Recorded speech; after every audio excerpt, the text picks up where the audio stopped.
Okay, Tony Zito and Bill Cobb, and what we're talking about in this little group of videos today is various values that are put on things that we buy in our house or upgrades, things like that. So what I'm trying to do is just get a clear picture for both buyers and sellers to know that. And what I want to talk about right now, Bill, is pools.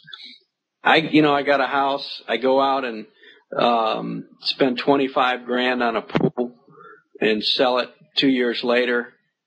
Am I going to get my $25,000 back in value? Let's say right now my house is worth $200,000. Of course, I asked that question, but I understand that comps today and 2 years from now could be totally different.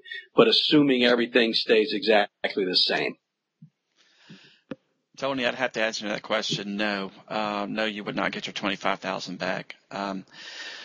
Generally, if you're going to improve your home, mentioned home improvements, improve the inside first, take care of your kitchens and baths, and then worry about the outside. You'll get your most money from the inside. But what I'm seeing today, I've been doing this almost 20 years, is that people will take a home in a $150,000 subdivision or $200,000 subdivision, and they'll put in a $30,000 pool. I don't understand that. If they want it, they're going to sell. It's not wise to do.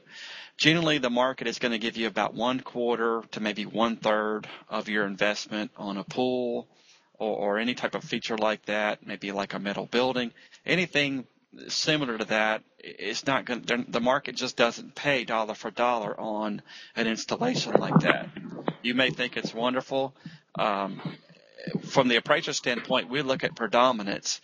The underwriter is going to come back to us and say, okay, you gave $5,000 for this pool, or you gave $7,500 value for this pool, you gave $10,000 for this pool. Show us comps in the report, supply us with comps where the market actually paid that for a pool. So we know that when we're doing an appraisal with the pool, we have to get comparable sales that already have pools and prove where the market actually paid $5,000, $7,500, $10,000, whatever value we're going to give to that pool. Underwriting, especially these days in 2010, wants to see that proof that what we give to a pool is actually what the market's going to pay. I mean, wow. It's some older areas, they fill in pools. I've right. seen some pools in Villa Del Rey and in different areas, the older areas that are being filled in. The newer the pool, the more value that it has. And it's also a predominant value issue. A pool in Shenandoah is going to be worth less than a pool in Country Club, Louisiana. Wow, okay. And we can look at an aerial map and see the predominance of pools in a subdivision. And if out of 200 homes, only 3 of them have a pool, then obviously there's not going to be much value in a pool in that subdivision. Wow.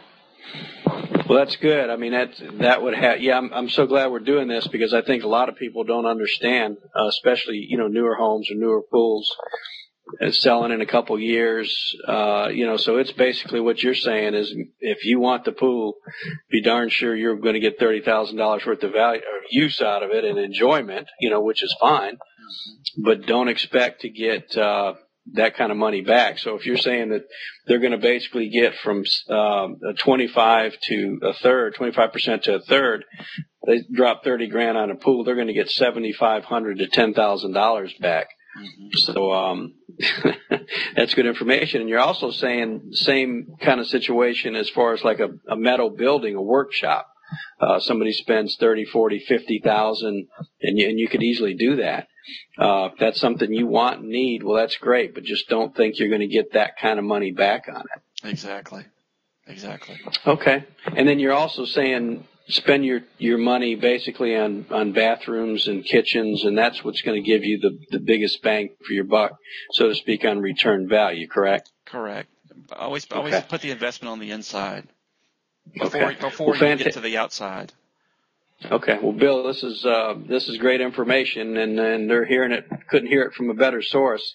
I mean, you're the guy that does this all day and looks at them, so I greatly appreciate it, and hopefully a lot of buyers and sellers will get some good information before they would expect to invest and then not get, what they need out of this kind of investment. And we'll do some more of these soon. So until then, everybody have a great day.